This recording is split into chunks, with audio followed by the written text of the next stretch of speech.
鸡蛋液来1勺，加上一点点肉馅，用筷子给它裹起来，再给它翻个面，夹起来，扔到砂锅里面，多给它来上几个，再撒上一把葱花，一道简单美味的鸡蛋饺子就完成了。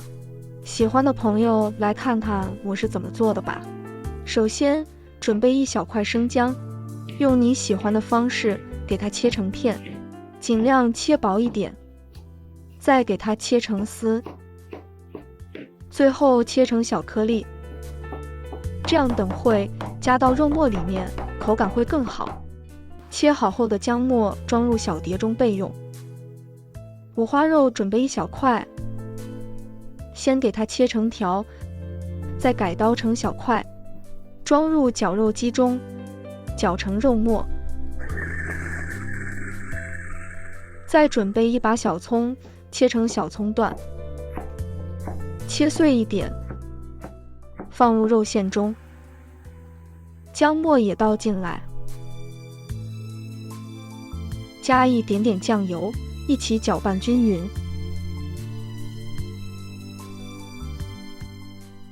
让它们均匀地混合在一起，差不多这样就可以了。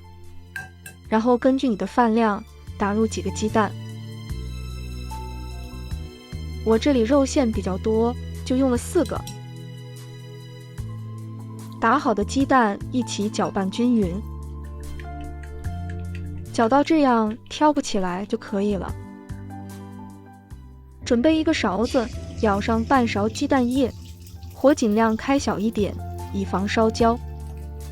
再加上一点肉馅，趁着鸡蛋没反应过来，快速给它卷起来，再翻个面给它煎一下，就可以夹起来了。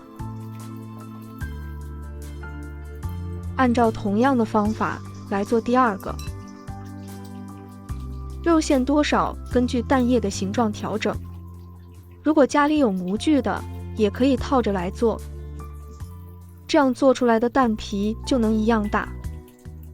为了防止没看清楚，再来一个技巧，就是不能煎太久，要趁着蛋液没干之前给它裹到一起。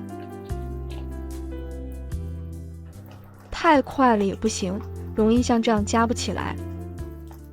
这个火候可以自己试试，煎上1、2个就可以掌握了。这样煎一下，能将鸡蛋的香味激发出来，搭配着肉馅，只有你是试才知道有多鲜美。砂锅底部铺上一层白菜叶，可以防止糊锅，广东这边叫它娃娃菜，说明这个叶子是非常嫩的，可以多放几片，否则等会出锅你会不够吃。这时候再铺上我们做好的鸡蛋饺，均匀地摆上，压在菜叶子上面，